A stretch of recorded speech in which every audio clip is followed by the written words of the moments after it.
Peace, everyone. Welcome to African Esquire TV on We Charge Colonialism TV. I'm your host, Tony Cherie, and I'm here with a new episode. Happy New Year's, everyone. I hope that you were safe inside of whatever festivities you were doing. I hope you were keeping safe, and I hope, especially right now, what's going on around the world, that you are well and hopefully not sick. So, it's crazy times we're in, and so I think we're going to talk about a lot of these times, particularly like going into this year, and kind of trying to understand the globalist agenda that is going to hurt African people more than any other people. That's what we should understand. All these issues that I'm going to cover today, for example, they are issues globally. They affect people universally, but always we're going to be dealt with in a very more severe way. And so we're going to be talking today about why you need to buy land. Before I get into the subject, I do want to remind everyone, if you want to follow me on Telegram, Telegram is a decentralized platform platform. And so if you follow me on Telegram, let's say someone decides to silence my social media, I should be able to give you updates. Another problem I've encountered is that a lot of people will say that they are not getting notifications from this channel. And of course, this is being hosted not by, a decentralized platform. YouTube is not decentralized. So I have no control over whether or not you get notifications whenever there's a new video. But you can follow me on Telegram and get more notifications. I want to remind everyone that we are also on Odyssey. Odyssey is just like YouTube, but it's decentralized. So in the event that something happens, please do go over there. And I also want to ask everyone if you would consider donating to WCC, particularly right now. We're shifting gears more so to becoming more of a think tank and putting out really good information, really really scholarly, but also like really pertinent to what's going on with our people, whether it's videos or articles. And so if you are interested in donating, you could do that on our website, or you can also do it on the super chat here.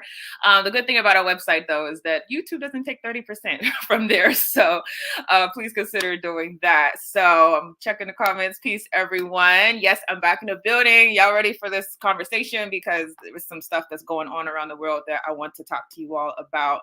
So I'm actually going to start this off and show you an article that I was reading, and it kind of outlays the problem that African people are facing, particularly in the United States of America. So I believe you all can see my screen. Yes, you can see my screen. So we're going to talk about the issue of why you need to buy land. Now, of course, if you've been watching this channel for a while, you know that I'm not someone who says you need to buy land like in an individual sense. When I'm saying you need to buy land, I'm talking about with the intent of resistance from this capitalist system. This capitalist system teaches us that buying land is for your own betterment, that it has nothing to do with your community. But of course, we are African people. We are a communally minded people. So when I say you need to buy land, I'm saying either two things. One, you need to save up your money. If you are someone who has that ability, save up your money and plan on a cooperative existence, and not plan on this society being what's going to provide for you. I'm going to lay out why that is the case. Or in the alternative, because I know our people are obviously dealing with the issue of being inside of a capitalist system. So for example, if you're based in the United States, and even if you're not based in the United States, this affects everyone everywhere. You know that inflation is going up, the cost of living is going up, it's becoming unlivable. So you might say, well, I can't buy land. I really strongly suggest, in the spirit of organization, that you pool your funds together with people who are similarly situated. Go out of your way to find people. If you're unable to put money away for a cooperative, go out of your way to find people who also feel the same way, and try to create a plan. So me, myself, I have like a 3 to 5 year plan of trying to have, be able to have a cooperative that is self-sustaining, where I can not just protect myself, but also I can extend that to other African people who also identify the issues that we're dealing with today. So we're going to focus on solutions. We obviously talk a lot about the problems. We know that our people are under siege. We know that the system has us in the peripheral, that the system has designated us for exploitation. We know this because it's been happening for over 400 years at this point. But the question is, are we going to allow this to happen? Are we going to complain? Or are we going to take affirmative action? I think in line with organization, which is something I always emphasize, one of the best types of organization is one that can also feed the people while you're trying to organize the people. Not just tell the people, hey, y'all, we need to go at this system and blah, blah, blah. Well, the people are starving, the people are sick, the people are dealing with the outcomes of this capitalist system. So just pointing at the system and saying, hey, y'all, we need to go out and protest. Many times you'll have maybe 5 people show up at your protest, and it might make you angry, but think about the fact that, yeah, these are real issues that our people are dealing with. Our people are really starving. Our people are really being affected by this system. So it's not necessarily realistic to just tell people who are poor and disenfranchised, you need to go join a protest and join a movement, when that movement is not doing anything for them in this exact moment. So we've learned from the past that whenever it came to movements that did make an emphasis on feeding the people and taking care of the people. We've learned from the past that those movements were most effective. Marcus Garvey wasn't just offering people to protest the system. He was saying we need to not just protest the system, but we need to build alternative systems. We need to build self-sustaining systems. Um, the Black Panther Party, the same thing. They weren't just challenging the capitalist system. They were doing so while they were feeding the people, while they were providing alternative modes of cooperation. So we have to be minded as such, not just for us and our individual families, but for our community. We're not going to survive this thing by just being angry and being mad. So again, the two suggestions, I'm giving you the solutions in the front of the video before I explain the problem. The two suggestions that I have is you consider one, putting away money, like putting away money now if you can, so that you can have a 3 to 5 year plan, maybe, that you can say, okay, I'm going to create a cooperative, or I'm going to link up money with people who are similarly minded, similarly situated as me, and we're going to put away money for this type of existence. And I'm emphasizing land above any other cooperative, because as I'm going to explain in this video, the land issue is very important. If you think about it, you live off of land. If you are self-sustaining, you eat off of land, you eat the animals, or if you're a vegan, you might eat the vegetables or and the proteins, growing your own food. This is what we're talking about when we're talking about the fact that land is really life. And at this particular point in our history, most of our people, just like most of the world, but more so our people, because again, we always are affected the worst, are completely dependent on this system to provide the food, provide the water, provide the land. So for example, if you think about it, if your grocery store went out of stock, like me, you'd probably be screwed, right? If all the grocery stores went out of stock, you'd be screwed. What we've seen during this pandemic is that people are selfish, especially in this capitalist driven system. People will go and overload and have all the products inside of the world stored up inside of their house. Meanwhile, they know that you might not have toilet paper, you might not have food, but they're good. That's the system that we rely on, people. We rely on this capitalist system. So we rely on the grocery store thing in stock. Some of us rely on a Walmart. Some of us rely on local grocery stores that are being bought out by these bigger franchises.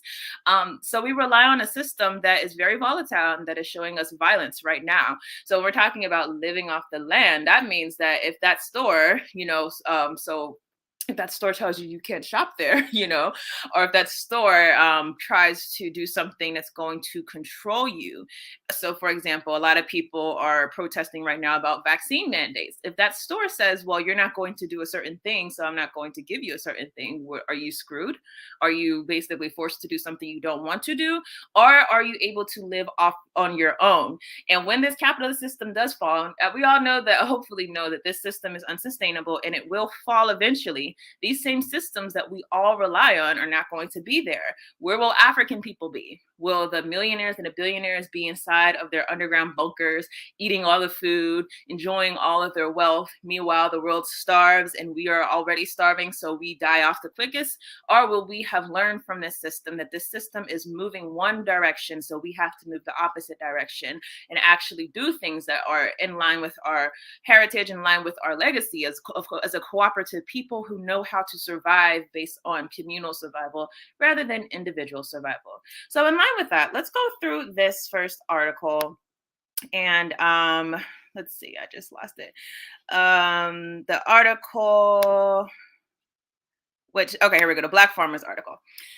So we're going to read through some of this. It's a very long article. I'm going to post everything in the description afterwards, but you do see it's on CNN, so you could also look it up. Many Black farmers nationwide struggling to keep their farms afloat as they face disparities across the board. The article talks about one farmer. Her name is Deidre Steens. She quit her job teaching 3 years ago to help save her family's farming operation. She was prepared for a strenuous task of herding animals, something many of us don't know how to do. Let's be real. Many of us would have no clue how to herd an animal, putting my hand up right now. So basically, she goes back to work for her family farm to try to help, because it's basically falling under the economy and everything that's happening as far as the government just really abandoning these farmers who have already historically been discriminated against, right? So she's among hundreds of Black farmers who have been rejected for loans from the U.S. Department of Agriculture in the past 2 years. Pause right there. So we have a situation where African farmers, African people who do own their own land, who do know how to make their own crops and hunt animals and raise animals and things like that, where our people are dependent on the United States government that has only been adversarial to our people. Our people are dependent on this government to give us loans because of economic hardship. That's already a bad place to be in. You don't ever want to be dependent on this system to do what's right. But this is the place where many of us are, because so unfortunately, we are reliant on this capitalist system when it comes to things like agriculture, when it comes to things like trying to build and take care of your family, your community. Many of us are finding our legacy in trying to outcompete with Walmart or outcompete with, Tyson Foods or whatever.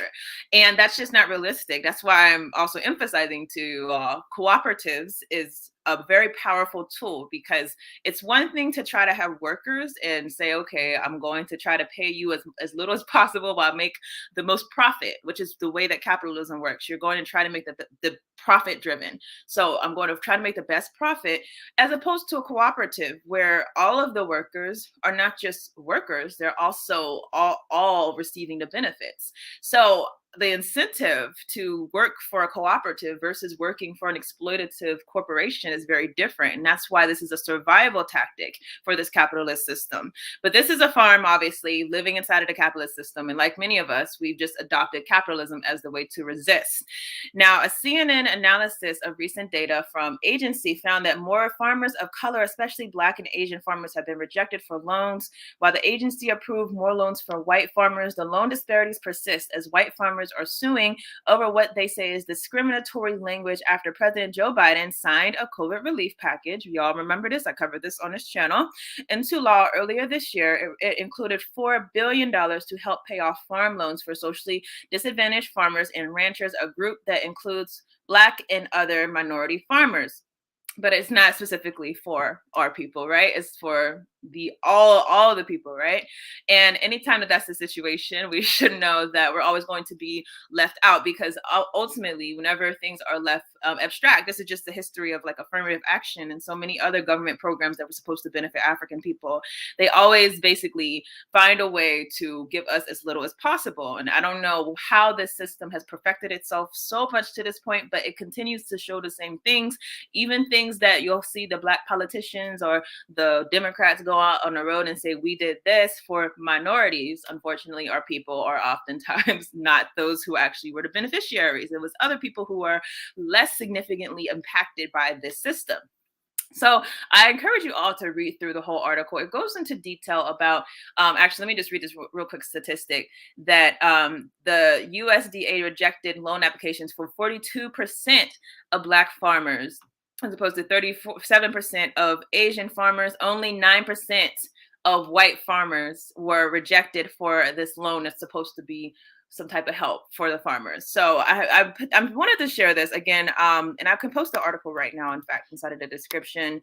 And if any of you want to see this in your own time, but I want to paint this picture that we're living in a system, we're relying on a system, and we're thinking the way that the system has programmed us to think. That is a very deadly situation as a communal people that we should be. We're thinking that we have to try to outcompete with these white farmers. We have to try to outcompete with these big corporations, and they're always going to win. If you're being honest, when it comes to capitalism, they have this game rigged, which is why I encouraged you at the beginning of the video, think cooperatively. Now, I want to get to the urgency of the moment, why I say why you really need to think about land now. I did a video previously where I was speaking about metaverse. Many of you may have seen it. If you did not, I would encourage you to go back and watch it. It's, I believe, 2 or 3 videos before this one, but it's a program where I talk about metaverse, and I'm saying basically 2022 is going to be the world of metaverse. I did not realize, first of all, that a lot of us might not have even have heard about the metaverse thing that's coming, basically Facebook morphing into metaverse. A lot of people were like, oh, I don't know, like, why is this significant? But it's significant because this is the next step for capitalism. This is the next step to tighten control and tighten surveillance of us. Now, in relation to the issue of land, this metaverse metaverse program is going to do something for us that many of us might not see as a problem, but I think many of us can kind of see the implications of this. Um, there's actually a land rush right now in metaverse. So if you don't know, metaverse, again, it's Facebook. Basically, they're going to have virtual reality glasses. You put on these glasses and it will transform your world. You can see things you're not seeing. Your house could look like a mansion, and you can have a big corporation, and you can talk to your friends, and you can manifest things that you don't actually have in reality. That's what's being marketed about metaverse. And a lot of people are nervous about this because we're already having issues as far as mental health issues when it comes to social media. We're already having identity crises of people because of social media. We're already living these fake realities because of social media. But what about when you actually put glasses on and you're inside of a whole nother universe? Well, something else that is coming out when it comes to metaverse is they actually have a program not just about selling real estate, and a lot of people are buying real estate inside of this fake world, this fake virtual reality, but they also have one where they will allow you to buy farmland. You heard it. So this is what the setup is. They're allowing people to access farmland while basically the actual land, which I'm going to break down, is being bought up. There's a program in metaverse that is called farm it's called many people are familiar. So the game is called, I'm sorry, it's a farming game. I don't have the name right in front of me, but I'll just read from the article. So many people are already familiar with Farmville. So this is why I was saying in a previous video, it's kind of gradual. They'll start off with introducing a concept, and then a lot of people flock to the concept and they just don't really think about it. So Farmville is kind of like The Sims, but you get to be a farmer in The Sims, basically, right? And you get to create a farm, but you're not living in the farm. You're just on a computer growing your things. Well, this is the next step up. So yeah, it's called Farming. There's a new game called Farm Me. The concept behind the game is very similar to Farmville. However, the difference is that the Farm Me is a metaverse game, and you could earn money from it. Okay. Now, this is what another thing that makes metaverse different than other virtual reality is that it's going to be linked to cryptocurrency. So you're not just going to be in this fake world. It's not like a computer program where you already pay up front. No, actually, the way that it works is that you basically are buying things that you would actually have. So kind of like if you ever play The Sims and you get to buy, like if you have a better program, you can basically have a better products. You can have a better house, a better car, and things like that. Well, same thing, except for you're using your actual cryptocurrency within this world to actually buy things, and people are buying land. Now, Farmy is 3D farming game with fascinating storyline, vivid graphics, and all completely different gameplay activities. The game takes you to an alien planet where you will need to buy your farm from the ground, build your farm from the ground up. In the meantime, you'll also need to defend your farm against alien invaders and fight to survive. Okay. The gameplay involves engaging activities such as farming, breeding, cooking, transportation, hunting, and fighting. Things that many of us don't know how to do in the real world. Many of us don't know how to farm. Many of us don't know how to breed. I hope we know how to cook, but many of us don't know how to hunt. And let's be real, some of us don't know how to fight anymore. To get started playing the game, players will need to purchase the hero and farm from the marketplace. Subsequently, you are going to farm and breed on your own land. You'll be able to grow fruits and vegetables and breed animals and feed and sell surplus for money. The map is populated with many different structures such as farms, forests, and mountains, ores, mines, towns, beaches, along with farming. So you could go fishing, you can go hunting. Many of us don't know how to fish, right? Mining to increase your income. All of this to increase your income within the metaverse. This is what's happening. I'm going to share this article now too for anyone who wants to read it. This is what's happening in real time. This is what's being pitched to us, and this is what's being marketed as being in the benefit of society moving forward. This idea of virtual farming. Now, all the while, you're in metaverse, right? You're farming. You're a farmer in metaverse. You're going to have earned money. You're going to sell these virtual crops. Well, what's happening to the real farmland? That's the question we should be asking.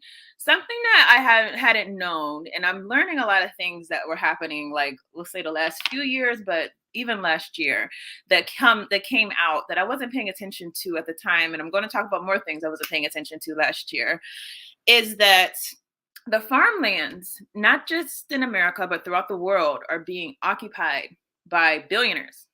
at an alarming rate and alarming speed. And this is something that many of us are not aware of.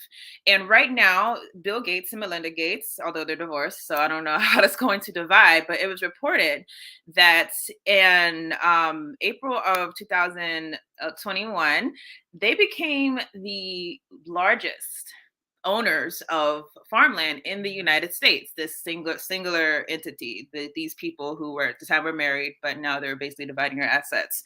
Um, Bill and Melinda Gates have amassed the largest portfolio of private farmland in the United States, 171 million dollar purchase of 14,500 acres of the prime eastern Washington farmland in 2018 gave the couple an estimated 242,000 acres of farmland, which is nearly twice the size, nearly the size of Hong Kong. When it was asked of Bill Gates, why did you buy so much land? His response was the agriculture sector is important. With the productive seeds, we can avoid deforestation and help Africa with the climate difficulties they already face. It is unclear how cheap biofuels can be. If they are cheap, it can solve the aviation and truck emissions. Obviously, Bill Gates, the biggest thing that he uses when he wants to talk about things is climate change, climate change, climate change, climate change. That's the biggest issue that he will talk about. And that's how he gets away with doing so many things. So oh, thank you so much. I'm so happy you all been paying attention while I haven't, because we're going to talk about that. This is actually where it comes from, the World Economic Forum. We're going to play the video. You will own nothing and will be happy. Yes. Okay. See, this is why I have to know my people are more woke than I be, because y'all knew about this. And I actually didn't know about this until like the last month. So we're going to talk about the World Economic Forum. They put out Agenda 2030. Okay. And this is what this is all talking about. And actually consider this as like a long series, because we're going to be talking more about the World Economic Forum. In fact, I'm going to be writing an article for WCC that should be released on the 15th. And the article is going to be about the World Economic Forum, something that we all have ignored. Not all have ignored. I have ignored. Let me put this on myself, because you all are paying attention. And I have probably ignored, outside of the fact that I recognize that a lot of African puppets would go to these meetings and that they would be surrounded by billionaires. I didn't realize these agendas that were being pushed. So I'm happy to hear that my people are up on it, even when I'm not. So thank you all. So, but yes, so Bill Gates is buying all this land. And I see someone say, why does he mention Africa? That's something that Bill Gates has always done. He's always used African people, like a lot of these so-called philanthropists. But I would say probably more so him. He's always used Africa as being an excuse for pushing agendas. And of course, the logical thing is Bill Gates is the third richest person in the world. If you were really so concerned about Africa, first of all, you wouldn't be the third richest person in the world. When people say, oh, they donate hundreds of millions of dollars, if they didn't have money coming back to them for whatever they're so-called donating, they would not be rich to the point where they are the third richest couple in the world. So we understand that this is a masquerade. There's something else going on, and something else that's happening at an alarming speed. So all the things that are happening right now, whether it's this metaverse thing that's coming up and people are actually trying to get you to be more focused on a virtual reality versus the actual reality, all of this is putting us into a very desperate situation. And like we said, the billionaires already have their agenda mapped out. So we're going to talk about that. We're actually going to take a very brief break and talk about some news in the African world. And then we're going to continue on with this story. So.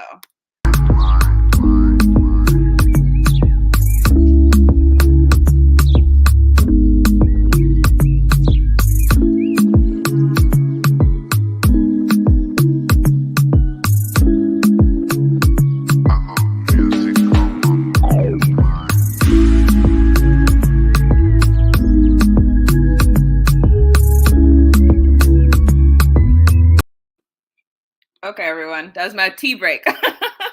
So let's talk about some news that's happening right now throughout the African world.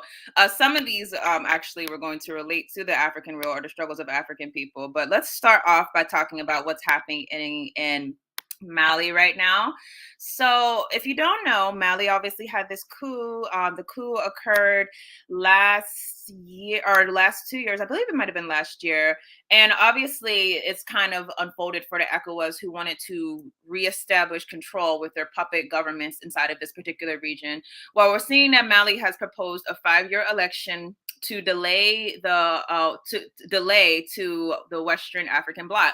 This is kind of unprecedented as far as what I have observed. So when it comes to a coup, the quickest thing that the ECOWAS want to do is they want to reestablish power. They want to reestablish the status quo. And they are saying that, no, we're not going to do this within a year. We're not going to do this within 2 years. We're going to do this within 5 years.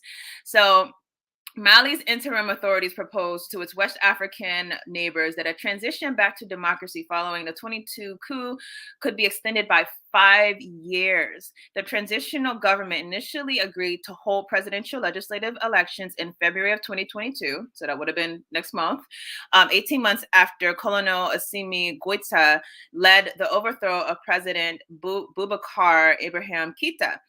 And it has made little progress, they say, since then, blaming disorganization and a rash of Islamist violence. A conference charged with recommending an election timetable said on Thursday the poll should be delayed between 6 months and 5 years.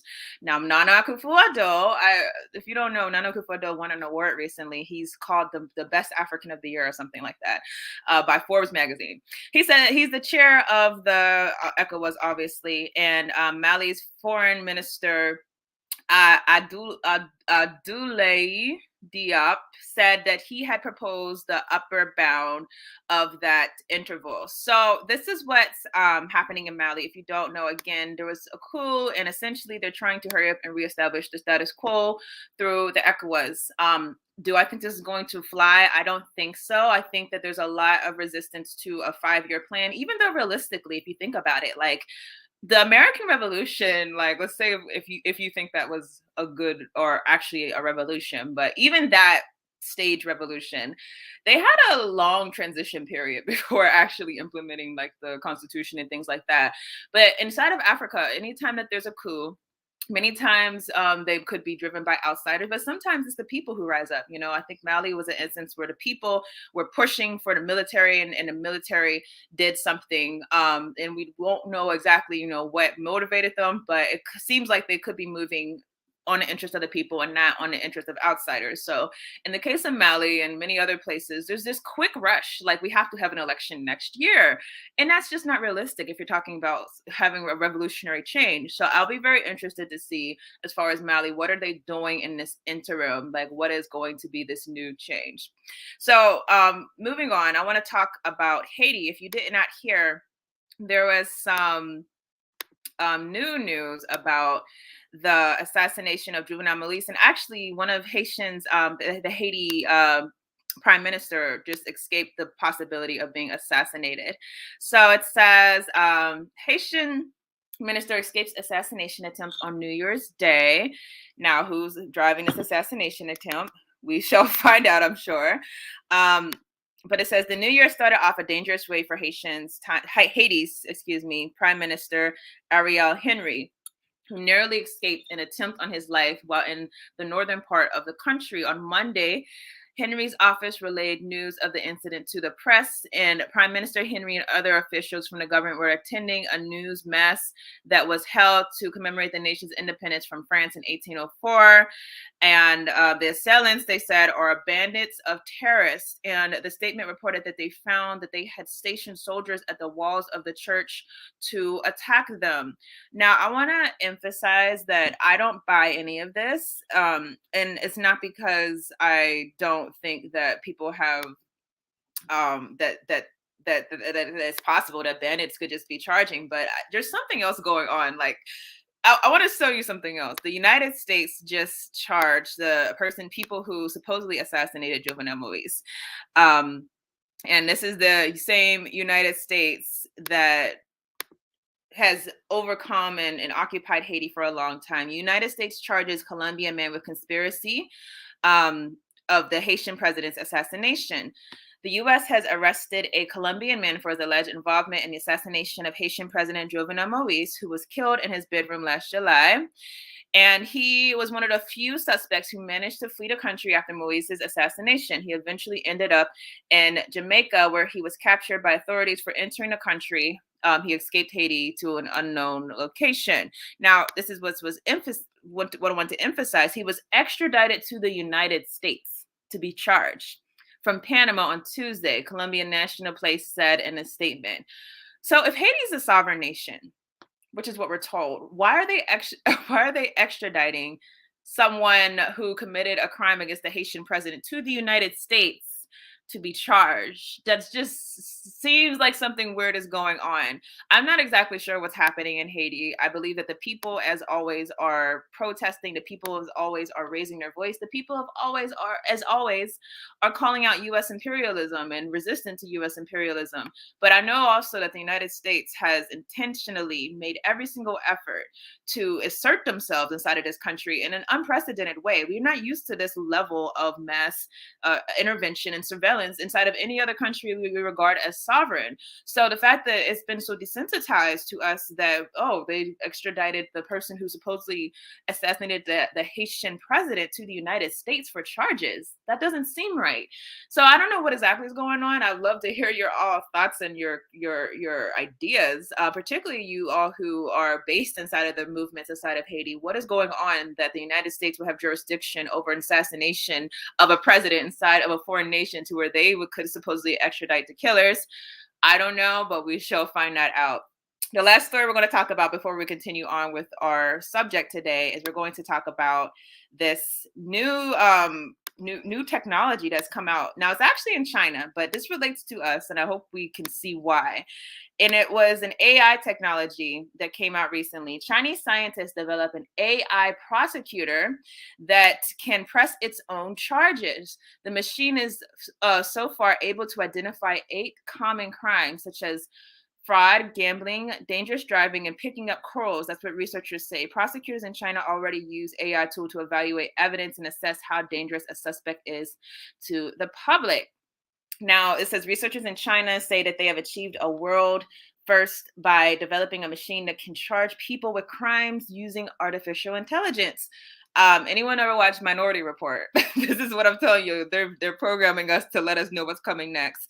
The AI prosecutor can file a charge with more than 97% accuracy based on a verbal description of the case, according to researchers. The machine was built and tested by the Shanghai Pudong People's Procuratorate,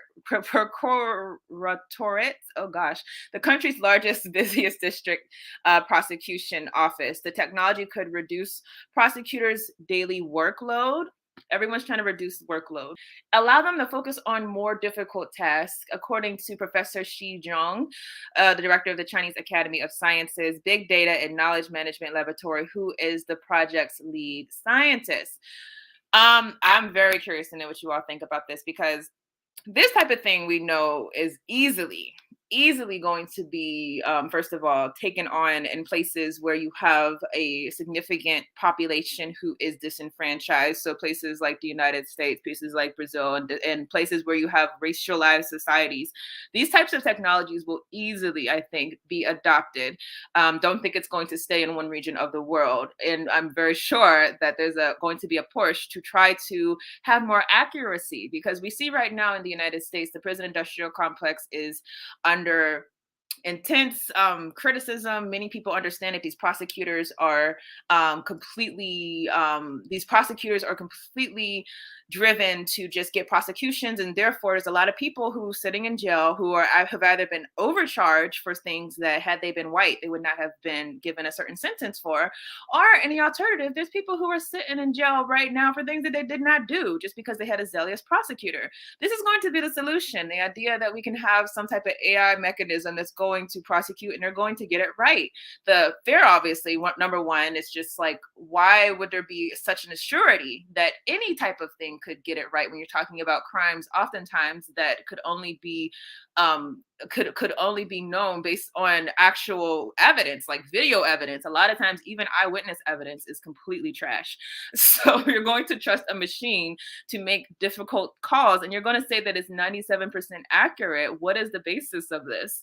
These are other questions that we have to ask. So I'm just bringing this up right now in the front end to say that maybe not today, maybe not within the next 5 years, but I would say the next 10 to 15 years, you're going to be seeing these types of things introduced inside of these imperialist systems in the United States and other countries where they're trying to clamp down on people who are a threat to the dominant society. You're going to see these types of technologies introduced as a solution to the problem.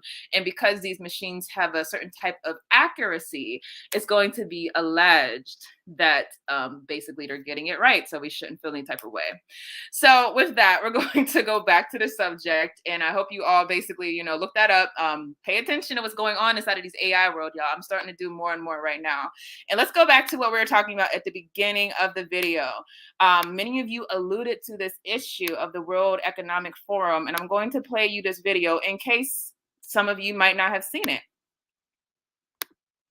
And I'm going to turn the volume off because I don't want any dings from YouTube. But the big thing is you need to read it because it's just some musical, basically.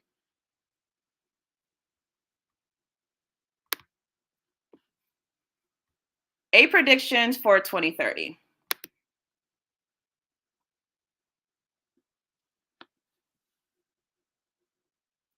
You'll own nothing and you'll be happy. Whatever you want, you'll rent and it will be delivered by drone. The US won't be the world's leading superpower. A handful of countries will dominate. You won't die waiting for an organ donor.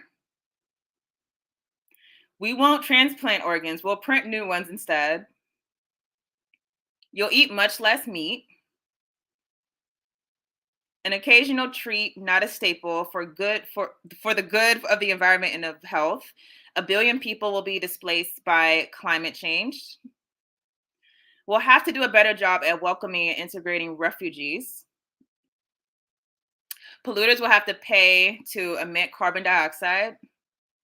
There will be a global price on carbon. This will make fossil fuels history. You could be preparing to go to Mars if you're Elon Musk. Scientists will have worked out how to keep you healthy in space and start a journey to find alien life. Western values will have been tested to the breaking point. Checks and balances that underpin our democracies must not be forgotten. Now, I'm sure you're like me. I'm like, how does all these things relate to one another? Like when I first watched it, like how did these things mesh to you all? Like from A to D to E to F to G. Starting off with you'll own nothing and you'll be happy. So this is what we call predictive programming. So they're trying to basically put an idea into our minds because this is what's being planned already, which we should understand about the World Economic Forum. And I'll get into more detail about them inside of later videos. But essentially, these are the world's most powerful people, including Bill Gates, people who have the wealth, who have the money, who have the abilities to really push for whatever the world is going to do. And they set the agendas. And that was their agenda set. It's called the Great Reset. We'll go into more detail again about that in another video, but essentially saying that in response to the crises that exist, this is what they're going to push as being the solution. Now, the Great Reset is basically being driven by, again, billionaires. But one of the reasons that they're saying that there has to be a reset on the world's economy is because of COVID-19 now. But prior to that, they were saying climate change. Now, did you notice inside of the video, they said that by 2030, that climate change will have such a devastating effect on the world that over 1 billion people will be displaced by climate change. And at the same time, we're going to have to let refugees into our countries. And at the same time, we're still going to allow carbon to be produced, but we're just going to tax it. And basically, it's going to eventually be tapped out. These conflicting messages, they don't seem to make sense, right? Because if you're saying at one time, okay, well, people are going to be displaced from climate change, the common sense thing would be, well, why don't you stop the climate change is that you're so concerned about, from what you are telling us, you have the ability, Western society, you have the ability, billionaires, to do this thing. So clearly you're not concerned as you pretend to be. Because honestly, like, let's be real. Let's just say that what they're telling us is completely accurate, about how the world, how what's causing this climate change. Let's say that it's true. Why not just stop emitting fossil fuels, Jeff Bezos and Bill Gates? But of course, at the end of the video, they gave us the reason why. It's because they're just going to go to Mars and leave us on this destroyed planet. But they're still going to use this basically as a way to consolidate power in this society. And the idea of landlessness, they want us to get it into our mind that we don't need land. There's another video that was put out by them. Basically arguing why renting is the way to go, why you want to, why there's no problem with renting, why in the future we could all be renters, we could be happy with renting. Now, there's nothing inherently wrong, I would say, with renting, but at the same time, if that's your ultimate being, the question is, while you're renting, who are you renting from? It's not going to be the masses of the people who are controlling the land. It's going to be a few people, and you're going to be renting, and basically this is going to be their world, and you're going to be living on it, and you're going to be, doing things that are minuscule and non-threatening while they assert their dominance over this world. And basically, like they told us, they're just going to destroy the planet and then try to plan to leave the planet whenever they're done with it and destroy another planet. This is the world. This is what they're offering us. This is what they're saying. Predictions for 2030. And I emphasize, you might think that these things are far-fetched. You might think that, what they're saying is, this ain't real, that they're not going to really do these things. I promise you, take them seriously. That is something that I'm learning. The very hyper rich, the billionaires, the Elon Musk, the Jeff Bezos, these people, they don't put out things without having something in their mind that has been already planned out, has been already sketched out, that they've already met on, that they've already figured out, okay, this is how we're going to do this here, we're going to manipulate this here. They don't do that. Sometimes we think that these people are just sci-fi people who just put out these crazy messages. No, they already know what they're putting into place. This is something that's very dangerous that's happening, particularly with COVID-19, because like I said, this is being used to justify this idea that we need more control of the world. There's a pandemic going on, okay? Rather than try to do what's best, as far as for the health of the people, let's try to find a way to gain more control out of this thing. Let's try to find a way to consolidate power. So these crises, that's one thing that we should realize. And another thing that I'll get into another video, even the crises of racial relations. I hate that word, but that's what they say. Injustice, racial injustice. Every single crisis that we talk about in mass on social media, or that we're told about, all of these things are being used to be weaponized by the system. The biggest thing, this might be my next video, is that I realized we were really used, even from the Black Lives Matter movement. We've been really used so that these people can masquerade their agendas and find ways to silence us using their same money, while they do what they were initially planning on doing. That is consolidation of power. That is ownership. That is control. That's what they want. So these are alarming times. Like I said, don't think that they weren't serious. They were serious. I'm trying to tell y'all. So I want to go forward and just talk a little bit more about this. Welcome to 2030. I own nothing. This is an article. Let me post the article ahead of time. So if I don't share my screen, it's because the article was too long. So I just cut out some excerpts, but I actually don't see the link to it, but I will post it in the description for you all later then. So the name of the article, and you can look this up, it says, "Welcome to 2030. I own nothing, have no privacy, and life has never been better." Okay. Welcome to the year 2030. Welcome to my city, or should I say our city. I don't own anything. I don't own a car. I don't own a house, and I don't own any applications or clothes. Just to highlight one thing that they said there, they said our city, although I don't own anything and I don't have anything. So something else that's being masqueraded through this whole Great Reset thing is this idea of something that they call it stakeholder capitalism. Stakeholder capitalism, a way to continue capitalism without actually calling it capitalism. But the idea that you will have a stake inside of the system, even while the system is causing havoc and destroying our world and exploiting our people. So again, that's something we'll talk more in detail in another video, but I just want to put that in your mind that they're trying to tell us something when they're trying to tell us that this is our city, although you don't own any part of it, but it's still our city. The billionaires own this, but you still have a part in it. That's something that they're trying to get into your head. Now, it might seem odd to you, but it makes perfect sense for us to live in this city. Everything you considered a product has now become a service. We have access to transportation, accommodation, food, and all the things we need in our daily lives. Sounds great, right? One by one, all of these things became free. So it ended up not making sense for us to own much.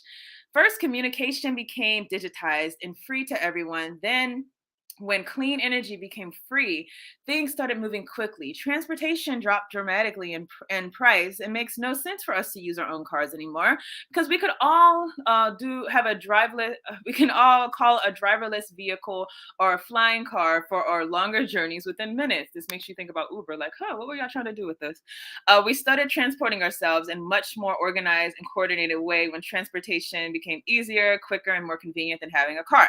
I'm going to jump forward. So the thing that they're saying is the environmental problems are now far away in this new world. This is 2030 and our environmental problems have disappeared.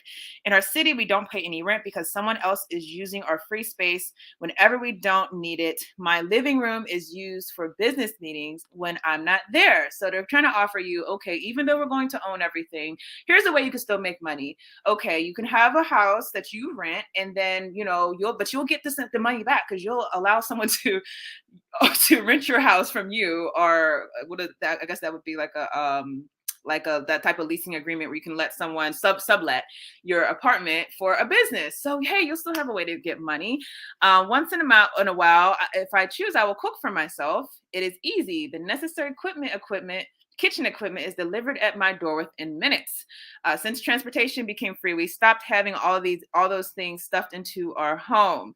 Going to go forward again. It says the death of shopping. Shopping, I can't really remember what that is. Most of us, as of right now, we all go online. It says AI robots took over our work.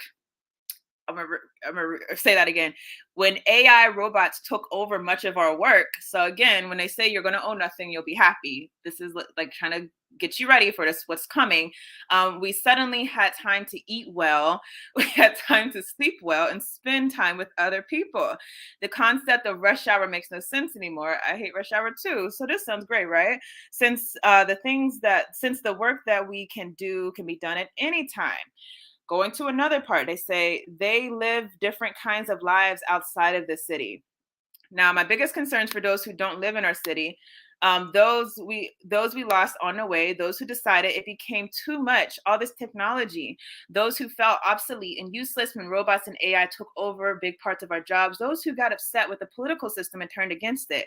They live different kinds of lives outside the cities. Some have formed little self-supplying communities. So let's emphasize that this is a horrible thing to them.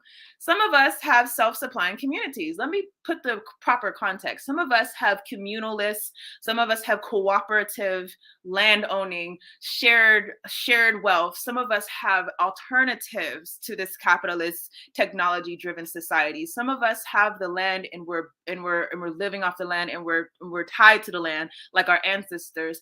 Well, some of them have this horrible situation over there while we're inside of our technological city. Others just stayed in an empty and abandoned house in the 19th century villages. Once in a while, I get annoyed about the fact I have no real privacy. Going back to what I was warning you all about with this metaverse thing, they're taking our privacy away. All of this privacy you think you have privacy because you set a hard password on Twitter. No, you don't. We don't have privacy anymore. The more that we rely on these technologies, we lose our privacy. It says, nowhere I can go and not be registered. I know that somewhere, everything I do, think, and dream is being recorded. I just hope that nobody uses it against me. I'm gonna have to ask you all, like, how does this make you feel? Because when I hear this and understand, and someone rightly said, Black people, we have nothing as it stands. But if we understand like where this is going, Brother Wisdom Kwaku, if we understand where this is going, like it's even worse now, because now those who decide to live outside of capitalism are now against the technological advances, or against moving humanity forward. And it's kind of what capitalism has been marketed as. It's like capitalism is what we do if we want to move forward as a people. If we don't want to move forward, then you know what, let me find a link for you. I'm sorry, someone asked for the link to the article. I thought I had it saved, so but I can look it up really quickly for you. But this is what capitalism has been really marketing to us for a long time, that this is the life. We want to move forward inside of a way that's individualized. We want to move forward and being comfortable with someone else owning all of our resources. This is something that's necessary when it comes to capitalism. And if we're being honest, the more and more that we continue in this society, the more desensitized we are to it. Again, I started this article or this video off talking about the fact that we're landless. How many of us think about the fact we're landless? I'll tell you, until recently, when I started really doing some thoughts on like off-grid living, it didn't really occur to me. Then I thought about the fact, you know what? I don't have a connection to the land anymore. I don't have what my ancestors had. I don't have an indigenous connection to the land. And that's something that's serious, but it's something that they have really made us not care about and not feel like it was like we're losing out on something.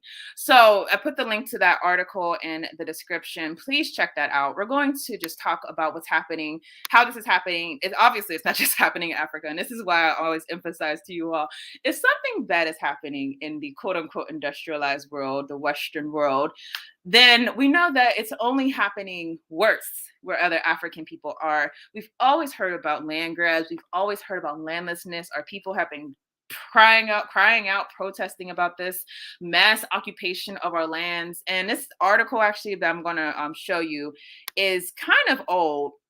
It was written in 2011. I tried to find something with updated information, but I figure, if this is 2011, this is happening, you should know, obviously, that it's way worse right now in 2022. So that's like 11 years ago.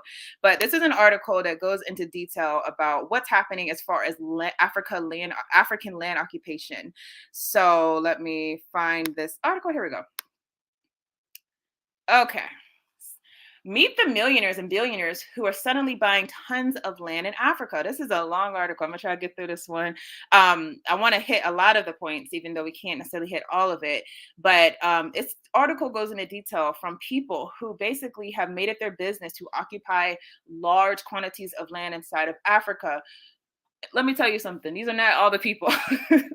If you didn't read our declaration, Africa Unity Movement for Decolonization's declaration about all the people who are cooperating to colonize African people globally, you should read it. And we don't obviously cover everyone. You can't cover everyone because you'd really have to go and survey every single part of Africa, and Africa is a vast continent. But these are not everyone. Like I said, this is 2011. I'm sure that whoever was reporting this, that whatever information is in here is only gotten worse. But let's just go through some of these people.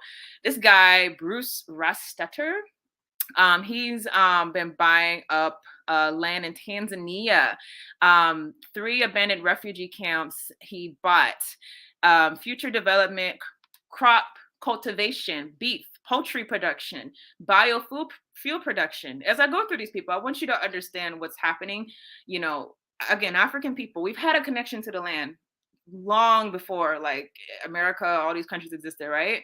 We've had connection, we've had ability to farm, we've had an ability to feed ourselves, to raise cattle, to do things like this. And now we're being put in a place where the people who own our lands are all people who are singular, they're individuals who are going to try to basically feed the world. While we're all happy, while we're all happy in our tech city and we're not thinking about anything, they're going to control everything. So large crop cultivation, like I said, he's had a scandal. I mean, I'm not going to go through the scandals because all these people have scandals, but I will put the link in the description after I go through this. This man named Leonard Henry Thatcher, he's bought land inside of Sudan and some things he's been doing with it. He's contractual alliance with a Paris Broadcasting Network for agro fuel production. So obviously the resources in our land. John Claude Grandeur, he promised the community's rice growing land wouldn't be used. Then he dug deep in deep channels to drain them. So rice production being drained from these communities. And this is inside of looking for the country. This is in Sierra Leone. So all these people, this guy Miguel Pais Amarals, he's paying landowners less than they made farming to lease the land. You know, the land grab situation. You have a lot of people who were used to farm the land indigenously, and now basically they're caught inside of a situation where they have no choice because these people have bought their land, and now they're working for the people who bought their land. This is their land indigenously, right? And they're not even making as much as they would have had they kept the land, had they had the land for themselves, the land that they've held historically. And this is happening in Sierra Leone. So a guy named Stefan Afrique, ironically, um, he is mining land and let's see, Sierra Leone also, rice and palm production. So, you know, I hope you all get the image that I'm trying to paint for you all. These billionaires and millionaires have been buying up the land inside of Africa. And you all know me. I turn a lot of my attention to the African continent. You know, I turn a lot of my attention to thank you, thank you, brother Wisdom Kwaku. We hit you up.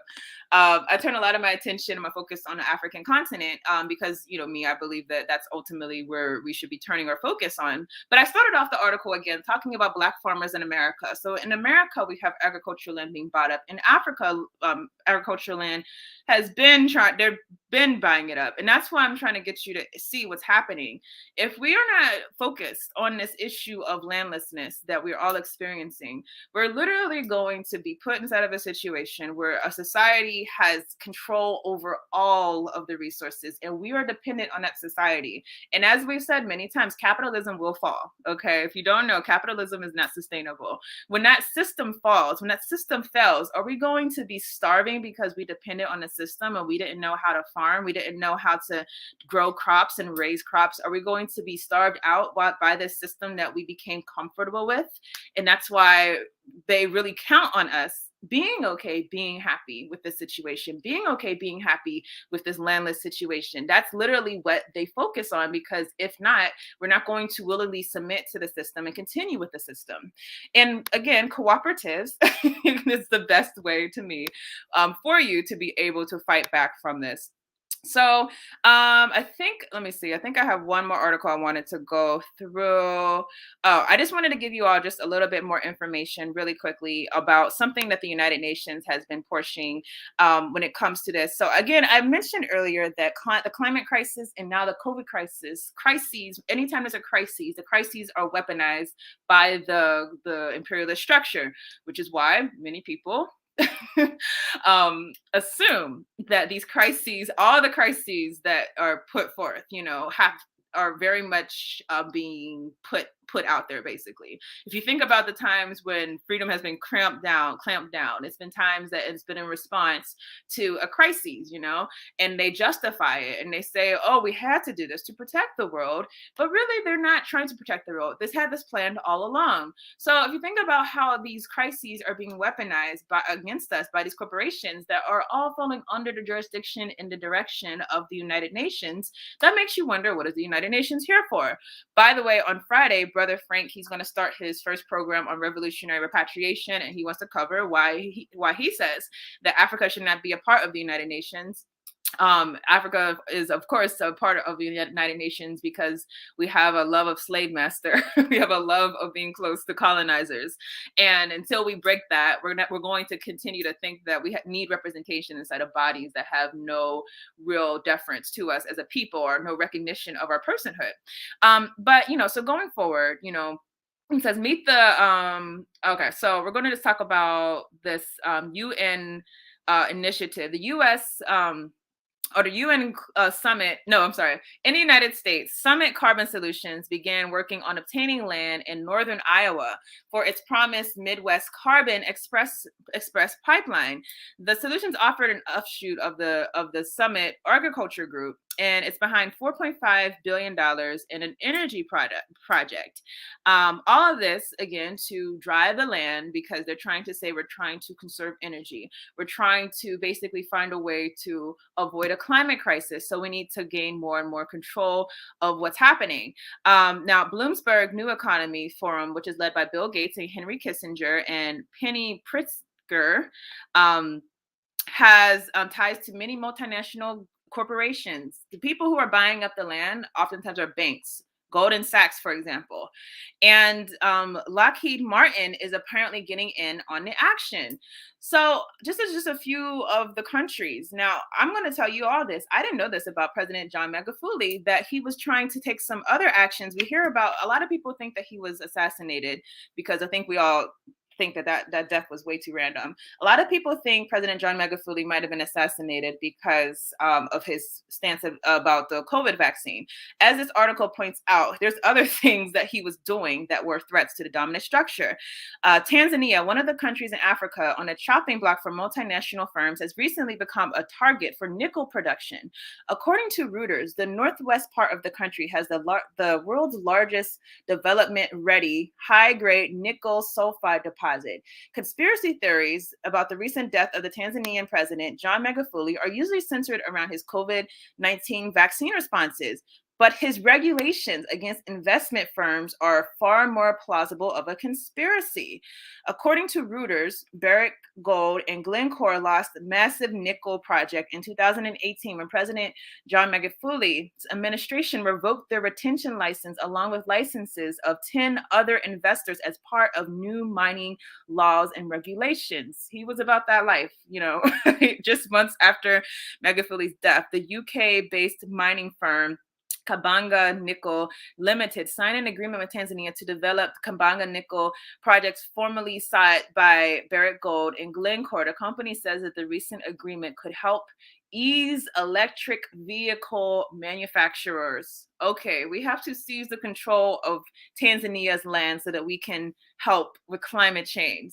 In 2017, Tanzania nationalized $29.5 million worth of diamonds it seized from Petra Diamonds after Tanzania's authorities accused the company of under-declaring mineral exports. In May of 2021, The Guardian reported that the London Stock Exchange listed companies paid a settlement of 4.3 million euros in compensation to dozens of Tanzanians who allegedly suffered serious human rights abuses at mines. And I'm curious to know, I haven't looked this up, what the current president of Tanzania, Samia Suluhu, I believe is her name. What has she done differently since John Magufuli when it comes to the mines, when it comes to the seizing of the mines that were nationalized by him? Has she reversed course? That's something that we have to look up. And if any of you know already, definitely post that in the chat, because that's something we have to call out. Because to me, if that's the case, then I don't know how much more truth or how much proof you need that this man did not die of natural causes, that someone had to have ordered his assassination. Now, just to remind everyone also, if you think this is far-fetched, they didn't assassinate this man. Don't forget, in Bolivia in 2019, there was a coup. Many news outlets have reported that the coup had led to many massacres of people. And this came when President Juan Morales stopped a multinational firm's lithium deal in the country. Morales resigned as president on November 10, 2019, and he called his removal forced in a coup, but also said that he wanted to stop the bloodshed. Morales, he was taken out, of course, because he tried to stop the mass occupation of land by these multinational corporations. And then one that we all should know very well, President Muammar Gaddafi, The Western world has a well-documented history of bankers, wars, and regime change. Many claim the U.S.-backed 2011 military intervention in Libya by NATO forces and the subsequent death of Libyan leader Muammar Gaddafi was an intentional act by the U.S. government which sought to benefit bankers. In one email published by WikiLeaks from Sidney Blumenthal to the then Secretary of State Hillary Clinton, Blumenthal complained about Gaddafi's government had possession of 143 tons of gold and similar amount in silver, which he sought to use to establish a Pan-African currency outside the reach of the central banks. Just 6 months after the email, Muammar Gaddafi, the deposed leader of Libya, was captured and killed. And so we can see what I hope you all see what the picture that I'm trying to paint. Let me post this article for you all too, so that you can look it up. The picture that we're trying to paint right now is the fact that we're all living inside of a intentional effort to control our destinies. And this is being led by billionaires and millionaires, people who have already planned out and mapped out our future.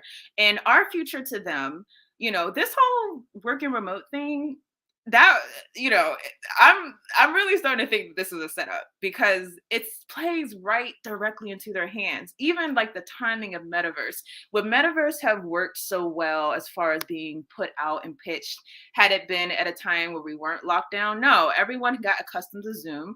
Everyone got accustomed to working remotely. All of our organizational meetings were all meeting remotely because we're trying to be safe, right? But all the while, all of this technology gets rolled out. All of this new things gets rolled out. They have planned our future. They planned it.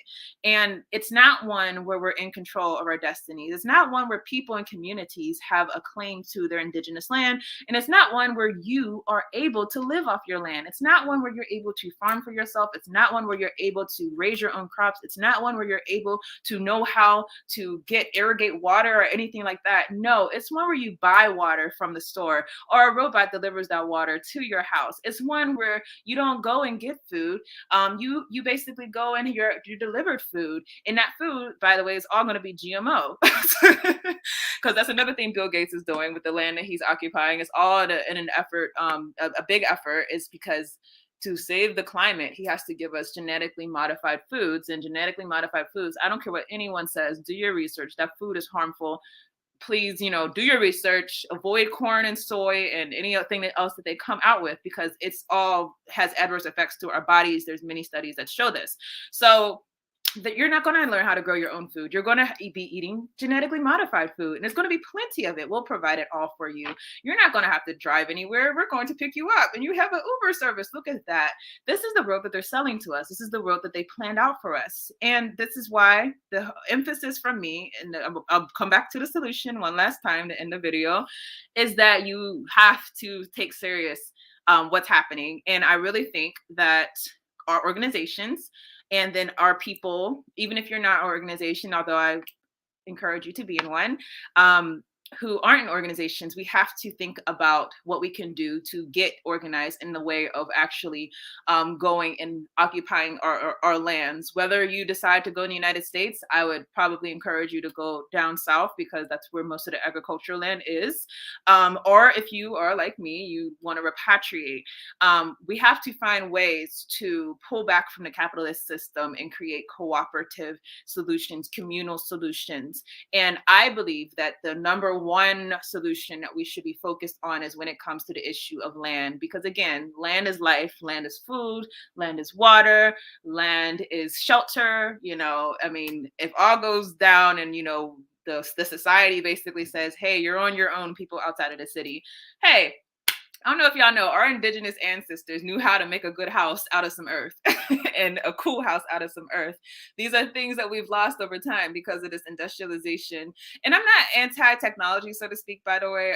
Obviously, I'm talking to you all through a computer right now. I'm not anti-technology, but what I am anti is the divesting of our natural ability to live off of the earth and be communal. That's really what it's leading to.